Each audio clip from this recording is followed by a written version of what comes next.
अस्सलाम वालेकुम dear students, I hope कि आप सबके सब खैर खैरियत से होंगे और बहुत अच्छे से स्टडी कर रहे होंगे। हम लोगों ने स्टार्ट किया था हमारा चैप्टर लिपिड्स बायोकेमिस्ट्री का, और इसके अंदर हम लोगों ने स्टार्ट की हुई थी क्लासिफिकेशन ऑफ लिपिड्स, जिसके अंदर हम लोगों ने कंपाउंड और कॉम्प्लेक्स लिपिड्स को, और इससे पहले हम लोगों ने सिंपल लिपिड्स को स्टडी कर लिया था, राइट। आज हम लोग स्टार्ट करेंगे ड्राइव्ड लिपिड्स। ड्राइव्ड लिपिड्स में भी हम लोगों ने फैटी एसिड्स और इसके बाद हमने सैचुरेटेड और अनसैचुरेटेड फैटी एसिड्स को देख लिया था। अगर आप लोगों ने बोला लेक्चर नहीं लिया और आप लोग पढ़ना चाहते हैं, उसको देखना चाहते हैं, तो मैं उसका लिंक डिस्क्रिप्शन बॉक्स में डाल दूँगी, आप लोग वहाँ से देख सकते हैं। ड्राइव्ड लिपिड्स क्या होती हैं? हम लोग कहते हैं कि ना, ड्राइव्ड लिपिड्स वो लिपिड्स जिनको हम लोग सिंपल या फिर कंपाउंड लिपिड्स के ज़रिए हम लोग कुछ ना कुछ उनके साथ हाइड्रोलिसिस करते हैं, या फिर हम लोग उसके साथ कुछ और हम लोग कंपोनेंट उसके साथ लगाते हैं, कंपाउंड लगाते हैं। तो हम लोग क्या करेंगे, एक और नया जो लिपिड है उसको अखज़ कर लेंगे, यानी कि ड्राइव्ड कर लेंगे। ठीक हो गया। इसके अंदर कौन कौन से आ जाते हैं? फैटी एसिड्स आ जाते हैं, ग्लाइसिरोल आ जाते हैं। ये दोनों के दोनों क्या हैं? बेसिक कंपोनेंट हैं आपके लिपिड्स के। लिपिड्स को हाइड्रोलिसिस करोगे, पानी के ज़रिए उसको तोड़ दोगे तो एक फैटी एसिड्स मिलेगा और दूसरा ग्लाइसरोल मिलेगा। स्टीरॉइड्स मिलते हैं आपको, स्टीरोल्स मिलते हैं, फैटी एल्डिहाइड बनाया जा सकता है। लिपिड सोलुबल वाइटामिन्स में भी काम आते हैं ये, और कीटोन्स में भी, etcetera. First one is fatty acids. Fatty acids क्या होते हैं? ये अगर हम लोग फैट्स की हाइड्रोलिसिस करते हैं, उसको जब हम लोग अगर तोड़ देंगे तो क्या होगा, हमें फैटी एसिड्स मिलेगी। और जो फैटी एसिड है, ये है क्या चीज़? हम कहते हैं एक लॉन्ग हाइड्रोकार्बन चेन है, यानी कि कार्बन के साथ कार्बन, कार्बन के साथ कार्बन, कार्बन के साथ कार्बन, ये मिलते चले जाएंगे और आखिर में क्या होगा, एक COOH हमारे पास एक बॉन्ड मिलेगा हमें। ठीक है, COOH बॉन्ड, जिसको हम लोग कार्बोक्सिलिक एसिड ग्रुप का नाम भी देते हैं। और ये जो है, ये क्या होते हैं? They are aliphatic mono carboxylic acids होते हैं। एलिफैटिक यानी कि ओपन चेन होगी, ठीक है, ओपन चेन होगी। मीन आपस में कोई भी इन्होंने वो नहीं बनाया हुआ होगा, सर्कल नहीं बनाया हुआ होगा, साइकिल नहीं बनाया हुआ होगा। और मोनो यानी कि एक, कार्बोक्सिलिक एसिड यानी कि COOH एक होगा, जो वो होगा एक, इसके अंदर कार्बोक्सिलिक ग्रुप होगा COOH। ठीक हो गया। नेक्स्ट थिंग, हम कहते हैं अगर हम लोग इन फैटी एसिड्स को क्लासीफाई कर दें तो हमारे पास दो तरह के फैटी एसिड्स आते हैं। नंबर 1 हम लोग बात करते हैं कि एक हमारे पास आ जाता है जी सैचुरेटेड फैटी एसिड्स, और second one is unsaturated fatty acid. Saturated fatty acid क्या होता है कि जिसके अंदर कोई डबल बॉन्ड मौजूद नहीं होता, ठीक है, उसको आप लोग सैचुरेटेड फैटी एसिड का नाम देते हो, जिसके अंदर कोई डबल बॉन्ड नहीं है, यानी कि कार्बन कार्बन के साथ जुड़ा हुआ है। तो क्या कर रहा है, ये एक कार्बन जो है दूसरे कार्बन के साथ जुड़ा हुआ होगा, दूसरा तीसरे के साथ, तीसरा चौथे के साथ जुड़ा हुआ होगा, तो कोई भी आपस में डबल बॉन्ड नहीं होंगे, इनके आपस में सिंगल बॉन्ड्स चलेंगे। इस चीज़ को आप लोग सैचुरेटेड बॉन्ड कहोगे, सैचुरेटेड फैटी एसिड्स का नाम दोगे। ठीक है, हम लोग कहते हैं कि अमूमन जो एनिमल फैट्स हैं ना, वो सैचुरेटेड होते हैं, और ये जो फैट्स हैं जिनके अंदर सैचुरेटेड फैटी एसिड्स मौजूद होते हैं, ये सॉलिड होते हैं अमूमन एट रूम टेम्परेचर। जैसा कि हम लोग बात कर लेते हैं चर्बी की, जो जानवरों से हासिल की जाती है, वो चर्बी क्या है, वो सॉलिडिफाई हुई हुई होती है एट रूम टेम्परेचर, जम जाती है वो। जैसे जो पाए वगैरह बनाए जाते हैं, आप लोग देखोगे अगर बड़े का गोश्त है या पाए वगैरह जो है, उनका जो मेन जब वो पक जाता है, पकने के बाद भी आप लोग अगर उसकी करी देखते हो, शोरबा देखते हो, तो वो सॉलिडिफाई हो जाते हैं एट रूम टेम्परेचर। ठीक है, as for example butyric acid C3H7COOH, ये जो फार्मूला है ना, ये इसको लाजमी याद रखोगे। क्यों? क्योंकि ये आपके एक दफ़ा MCQ में आ चुका है। ठीक है, ब्यूटारिक एसिड का आया था, ओलिक एसिड और अराकिडोनिक एसिड, इनके आप लोगों ने फार्मूलाज जो हैं वो याद रखने हैं। दूसरा आ जाता है जी unsaturated fatty acid. Unsaturated fatty acids के अंदर एक या एक से ज़्यादा डबल बॉन्ड हो सकते हैं इन देयर फार्मूला, यानी कि इसी तरह से एक कार्बन दूसरे कार्बन से अगर जुड़ा हुआ है तो इसके दरमियान में डबल बॉन्ड आ सकता है। ठीक है, एक डबल बॉन्ड भी आ सकता है, और 2 दफ़ा भी आ सकता है, ठीक है, और 3 दफ़ा भी आ सकता है, मल्टीपल टाइम्स आ सकता है। और ये जो अनसैचुरेटेड फैटी एसिड्स होते हैं, ये ज़्यादातर देखे जाते हैं प्लांट्स के अंदर, और वो वाले फैट्स जिसके अंदर अनसैचुरेटेड फैटी एसिड्स देखे जाते हैं वो लिक्विड होते हैं at room temperature, as for example sunflower oil. जैसे हमारे पास ये जो घरों में ऑयल्स आते हैं, सोयाबीन सीड ऑयल आ जाते हैं, या फिर कॉटन सीड ऑयल आता है, या फिर हमारे पास सनफ्लावर ऑयल आ जाता है, या फिर हम लोग बात कर लेते हैं मुख्तलिफ तरह के ऑलिव ऑयल्स आ जाते हैं जो प्लांट से हासिल किए जा रहे हैं, वो अनसैचुरेटेड होते हैं। यहाँ पर एग्जांपल 2 दी हुई हैं, एक मोनो अनसैचुरेटेड फैटी एसिड की यानी कि एक ऐसा फैटी एसिड जिसके अंदर एक डबल बॉन्ड है, as for example oleic acid, उसका फार्मूला C18H33COOH है, ठीक है। और दूसरा पोली अनसैचुरेटेड फैटी एसिड यानी कि एक ऐसा फैटी एसिड जिसके अंदर बहुत सारे डबल बॉन्ड्स होंगे, जैसे कि एराकिडोनिक एसिड है, ठीक हो गया। इनके आप लोगों ने ये मॉलिक्यूलर फार्मूलाज जो हैं ये याद रखने हैं। अगर तो आप लोग इसका स्ट्रक्चरल फार्मूला याद करना चाहते हो तो ये बना हुआ है, ये आपका बना हुआ है जी ओलिक एसिड का, और ये बना हुआ है जी आप लोगों का एराकिडोनिक एसिड का। नेक्स्ट थिंग, स्टीरॉइड्स क्या होते हैं? हम कहते हैं एक बहुत बड़ी तादाद, मतलब एक लार्ज नंबर ऑफ कंपाउंड्स जो कि नेचर में पाई जाती है, अकरिंग इन नॉन स्पॉनिफाइएबल फ्रैक्शन, एक ऐसे टुकड़े में पाई जा रही है जो कि नॉन स्पॉनिफाइएबल है। नॉन स्पॉनिफाइएबल का क्या मतलब होता है?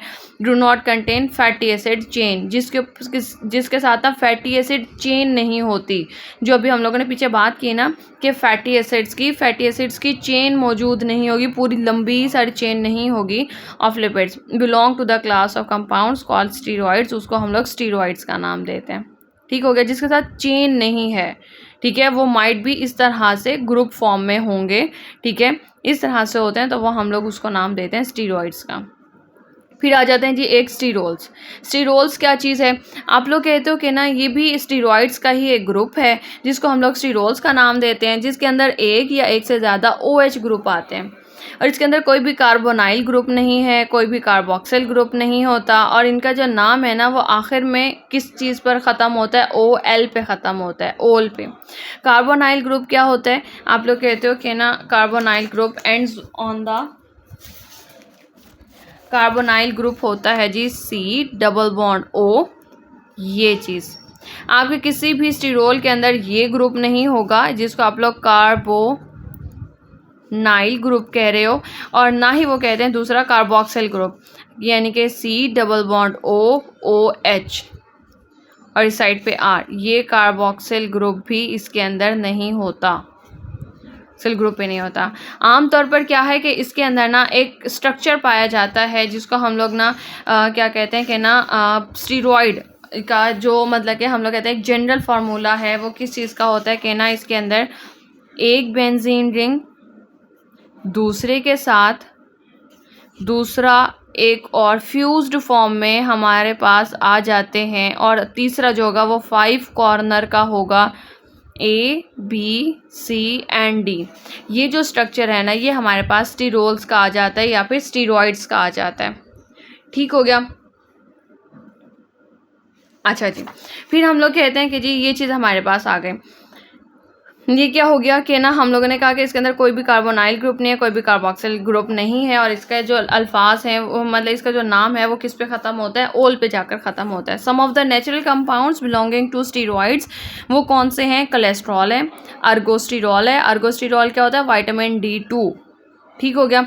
या फिर बाइल एसिड्स, बाइल एसिड्स क्या होते हैं? ये भी मतलब drive from the cholesterol in liver, levers में कोलेस्ट्रॉल से ही खारिज होते हैं, उसी से ही अखज़ किए जाते हैं, और ये काम क्या करते हैं bile acids? As an emulsifier. हम लोगों ने फार्मास्यूटिक्स के अंदर पढ़ा था कि ये क्या कर रहे होते हैं, ये ना कहते हैं इमल्सिफायर के तौर पर काम कर रहे होते हैं। इमल्सिफायर का काम क्या होता है कि ना दो मतलब कि मैं एक सेकेंड में भी आपको दिखाती हूँ, ये ना इमल्सिफायर के तौर पे काम कर रहे होते हैं, और इमल्सिफायर का क्या मतलब होता है कि ना सरफेस टेंशन को कमज़ोर कर देना, यानी कि 2 फेजेस के दरमियान में जो सरफेस टेंशन होती है उसको कमज़ोर कर देते हैं, और फिर एज ए रिज़ल्ट ये क्या करते हैं? बाइल एसिड्स हमारी मदद कर रहे होते हैं लिपिड्स को तोड़ने में, लिपिड्स को हज़म करने में, ठीक हो गया। हम कहते हैं कि ना कोलेस्ट्रॉल्स हैं, अर्गोस्टीरॉल यानी कि विटामिन D2, या बाइल एसिड्स, या फिर male and female sex hormones, ये तमाम, या फिर वो हार्मोन्स जो कि एड्रीनल कॉर्टेक्स से रिलीज़ होते हैं। इनके अंदर कौन से हार्मोन्स आ रहे हैं? एड्रीनल कॉर्टेक्स कौन से बनाता है? कॉर्टिकोस्टेरॉइड्स, ठीक है, यानी कि ग्लूकोकॉर्टिकॉइड और एल्डोस्टेरॉन्स, ये वाली ये जो हार्मोन्स हैं ये तमाम तर क्या हैं? ये स्टीरॉइड्स हैं, ठीक हो गया। अच्छा जी, इसके बाद हम लोग बात करते हैं राइट। इसके बाद अगर हम लोग बात कर लेते हैं कोलेस्ट्रॉल्स की, तो कोलेस्ट्रॉल जो है वो सबसे ज़्यादा मेन पाए जाने वाला एनिमल स्टीरॉल है, ठीक हो गया। और हम कहते हैं कि ना ये एनिमल टिश्यूज़ के अंदर पाया जाता है और ज़्यादातर किसके अंदर, एड्रीनल ग्लैंड्स में। एड्रीनल ग्लैंड्स क्या हैं, followed by the nervous system. Adrenal glands हमारे किडनीज़ के ऊपर मौजूद होते हैं, ठीक है। हम लोग जो चीज़ देखते हैं ना, लाइक दिस वन, के ये चीज़ जो है ना हमारी किडनीज़ हैं, ठीक है। मत थोड़ा सा टेढ़ी बन गई है, लेकिन ये हमारी ये किडनीज़ के ऊपर ये जो एड्रीनल ग्लैंड्स है ना, इसके अंदर जो है ना वो ये पाया जाता है, ठीक हो गया। Most abundant in the adrenal glands followed by the nervous system, ठीक हो गया। नॉर्मल प्लाज्मा लेवल रेंज कितना होता है इसका, 150 टू 220 मिलीग्राम पर डेसीलीटर। आपका ये जो डिजिट है ये भी एमसीक्यूज़ में आ सकता है। और सेकंड थिंग ये कि सबसे ज़्यादा एनिमल स्टीरोल कौन सा है, वो आपका कोलेस्ट्रॉल आ जाता है, ठीक हो गया। नेक्स्ट थिंग, कुछ 140 ग्राम्स ऑफ कोलेस्ट्रॉल जो है ना may be present in adult human beings. जो एडल्ट ह्यूमन बींग्स हैं उनके अंदर 140 ग्राम भी पाया जा सकता है, ठीक हो गया। It is also present in the plasma membrane. ये जो कोलेस्ट्रॉल्स होते हैं ये हमारी प्लाज्मा मेम्ब्रेन में भी पाए जाते हैं, ठीक है। और इसके main plasma membranes of the tissues, cells and plasma lipoproteins, यानी कि हमारे पास जो प्लाज्मा लिपोप्रोटीन्स हैं उसके अंदर भी कोलेस्ट्रॉल देखा जाता है। और टिश्यूज सेल्स की प्लाज्मा मेम्ब्रेन जो है उसके अंदर भी कोलेस्ट्रॉल को देखा जाता है। अब अगर हम लोग बात करते हैं ना फंक्शंस ऑफ लिपिड्स की, तो फंक्शंस ऑफ लिपिड्स जो है ना ये आप लोगों का पेपर पॉइंट ऑफ व्यू से भी एक अहम सवाल है, ठीक है। यानी कि ये एज अ लॉन्ग क्वेश्चन आपके पेपर में आ सकता है। आप लोग कहते हो कि फंक्शंस ऑफ लिपिड्स में सबसे पहले तो ये चीज़ कि ये क्या है, ये एनर्जी सोर्स है, बहुत ही एक मेन हमें एक बेस्ट रिजर्वायर है हमारी बॉडी के अंदर एनर्जी को महफूज करने वाला। ये एनर्जी को महफूज करने वाला एक सोर्स है, ठीक है। और इससे हम लोग एनर्जी हासिल करते हैं। फिर they are good source of energy, यानी कि एक बहुत बेहतरीन ज़रिया है जिससे हम लोग एनर्जी हासिल करेंगे। फिर carrier of fat soluble vitamin, हमें मालूम है कि हमारे पास जो वाइटामिन है दो तरह के होते हैं, एक वाटर सॉल्युबल है और एक लिपिड सॉल्युबल है। वो जो लिपिड सॉल्युबल वाइटामिन है ना उनके लिए एक बेहतरीन कैरियर है ये, ठीक है। यानी कि उनको ये बॉडी के अंदर लेकर आता है, ठीक हो गया, बॉडी के अंदर उनको लेकर आएगा। अच्छा, कैरियर यानी कि उनका ज़रिया बनता है ये। और fat soluble vitamins and nutritionally essential fatty acids, और हमारे पास मतलब कुछ essential fatty acids like alpha linoleic acids जो है ना, ALA जिसे हम लोग कहते हैं, उनके लिए भी, जो कि मेन ग़िज़ाइयत से भरे जो फैटी एसिड्स हैं उनके लिए भी ये बहुत ही अहम कैरियर है, ठीक है। यानी कि उनको हमारी बॉडी के अंदर सॉल्युबलाइज करने में ये मदद करता है, fats. Second thing, dietary lipids, हम लोग मुख्तलिफ तरह की ऐसे भी लिपिड्स हैं जिसको हम लोग ना खाते हैं, ठीक है। यानी कि मतलब कि हमें ग़िज़ाइयत के लिए हम लोग उसको हासिल करते हैं। डाइट्री लिपिड्स जो हैं वो क्या करती हैं, हमारी गैस्ट्रिक मोटिलिटी को कम कर देती हैं and have a high satiety value. Satiety value क्या चीज़ होती है कि हमारा पेट जो है ना वो भरा भरा हुआ महसूस कर रहा होता है, ठीक है। अच्छा, ये चीज़ एक जगह पर अच्छी भी है लेकिन एक जगह पर अच्छी नहीं भी है कि हम लोग क्या करते हैं, जैसे हम लोग कुछ भी ऑयली चीज़ खा लेते हैं, जब हम लोग कोई ऑयली या फिर फैटी चीज़ जब हम लोग खाते हैं, ठीक है, तो वो क्या करते हैं, थोड़ी सी चीज़ खाने पर ही हम लोगों को भूख मीन ख़त्म हो जाती है और भरा भरा हुआ पेट महसूस होता है और हम कहते हैं वो हज़म ही नहीं हुआ, अभी तक वो समोसा खाया था, अभी तक वो हज़म ही नहीं हुआ, ठीक है। तो ये वो चीज़ है कि हम लोगों की गैस्ट्रिक मोटिलिटी आहिस्ता कर देती है। अब जब वो आंत की हरकत ज़्यादा नहीं होगी, वो आहिस्ता हो जाएगी, खाना तेज़ी के साथ हज़म नहीं होगा, तभी बंदा जो है ना वो मोटा हो जाता है, ठीक है, लिपिड्स को खाने से। और वो हमें क्या करता है, वो हमें ना पेट हमारा भरा भरा हुआ महसूस करवाता है कि जैसे हमने पता नहीं क्या कुछ खा लिया था। स्टाइटी का मतलब होता है हाई फीलिंग ऑफ फलनेस, यानी कि भरा हुआ महसूस होना बहुत ज़्यादा। स्टेबिलिटी में हम लोग कहते हैं हाँ जी, हमारे मुख्तलिफ तरह के ऐसे ऑर्गन्स हैं जैसा कि किडनीज़ है, उसको ये एनाटॉमिकल स्टेबिलिटी देते हैं, यानी कि स्ट्रक्चरल स्टेबिलिटी। ये जो किडनीज़ है ना, इनको अपनी प्लेस पर, अपनी जगह पर ठहरे रहने के लिए इनके नीचे जो है ना वो लिपिड्स के, आप कह सकते हो कि ना, बोरियां रखी हुई हैं जिन्होंने इनको अपनी जगह पर महफूज किया हुआ है। और ये क्या होगा कि ना, जैसे ही अगर कोई पर्सन ना रैपिडली बहुत तेज़ी के साथ अपना वेट लॉस करता है, तो क्या होते हैं कि ना वो जो लिपिड्स के जो बड़े बड़े सारे रिजर्वायर्स है ना, वो ना कम हो जाते हैं और जो किडनी है ना वो क्या होती है, वो डिसलोकेट हो जाती है, अपनी जगह से ज़रा सी हिल जाती है। और वो is liable to become floating kidneys, और वो इस काबिल हो जाती है कि वो हल्की सी फ्लोट कर जाए, ठीक है, यानी कि फ्लोट मतलब कि तैरना। लेकिन ऐसा कुछ नहीं है कि किडनी जो है ना वो हमारी बॉडी के अंदर तैरना शुरू कर देती है, ऐसा नहीं है। वो हल्की सी सिर्फ डिसलोकेट होती है, अपनी जगह से खिसक जाती है, ठीक है। Kidneys moves towards pelvic region, वो पेल्विक रीजन की तरफ नीचे की तरफ आ जाती है थोड़ी सी, ठीक है, इतना ज़्यादा नहीं आती कि आप कहोगे जी बाहर आ जाएगी, ऐसा नहीं होता। अच्छा, गुड रिजर्वायर, ये बहुत अच्छा रिजर्वायर भी है। रिजर्वायर होता है स्टोर, गोदाम, ठीक है, जैसे जहाँ पर हम चीज़ को महफूज कर देते हैं। Fats are good reservoir in the body, और ये चीज़ आपके एमसीक्यू में आ सकती है कि dash is the best reservoir in the body, ठीक हो गया। और हम कहते हैं एडिपोज टिश्यूज़ जो है ना वो बेस्ट सूटेड एग्जाम्पल है किसके लिए, फॉर दिस पर्पज़, इस मकसद के लिए, due to its very little water content, क्यों, क्योंकि इसका जो वाटर कंटेंट है उसका वो बहुत थोड़ा होता है, ठीक है। ये एडिपोज टिश्यूज़ में ये महफूज हो जाती है फैट्स, और हमें मालूम है कि एडिपोज टिश्यूज सबसे ज़्यादा कहाँ पर होते हैं, कहाँ पर होते हैं, these are present in the skin. ये जल्द में जो skin beneath the skin, skin के नीचे हमारे पास बहुत सारा एडिपोज टिश्यूज जो है वो सेव हुआ होता है, ठीक है। ये स्टोर कर लेते हैं एनर्जी को in the form of fats and insulate the body, और हमारी बॉडी को फिर इंसुलेट भी करता है, यानी कि तहफ़्फ़ुज़ भी देता है। अच्छा, इसके बाद हम लोग कहते हैं कि इंसुलेटिंग इफ़ेक्ट होता है, ठीक हो गया, अगला आ ही गया। हम कहते हैं इंसुलेटिंग इफेक्ट भी देता है। ये क्या करता है, या हमारी बॉडी के कुछ पार्ट्स को ये तहफ़्फ़ुज़ भी दे रहा होता है। कैसे, it exerts an insulating effect on the nervous tissues, जो हमारे न्यूरॉन्स हैं उसके बारे में हमें मालूम है कि न्यूरॉन्स जो है ना इट कंप्राइज्ड ऑफ द, ये बॉडी हो, ये सेल, उसकी सेल बॉडी आ गई, नीचे उसके डेंड्राइट्स आ गए, ऊपर एक्सॉन्स आ गई। ये जो दरमियान में जो मीन आपके पास एक पार्ट आता है स्टेम का, इसके अंदर आप कहते हो शीथ होती है, माइलिन शीथ। ये माइलिन शीथ क्या है, ये माइलिन शीथ मीन एक ऐसी प्रोटेक्टिव लेयर है जो कि आपके न्यूरॉन को प्रोटेक्ट करके रखती है, और ये myelin sheath is actually made up of fatty acids and proteins, और ये फैटी एसिड्स और प्रोटीन्स के मिलकर बनती है, ठीक है। इस माइलिन शीथ में क्या है कि ना, ये माइलिन शीथ जो है वो इंसुलेटिंग इफेक्ट दे रही है, तहफ़्फ़ुज़ दे रही है हमारे न्यूरॉन को। नेक्स्ट थिंग, इंटीग्रल पार्ट्स, इसके lipids are integral parts of the cell protoplasm and cell membrane. Lipids जो है ना वो हमारी सेल के प्रोटोप्लाज्म के भी और सेल मेम्ब्रेन का भी एक बहुत अहम हिस्सा है, ठीक है, इंटीग्रल पार्ट है उसका, ठीक हो गया।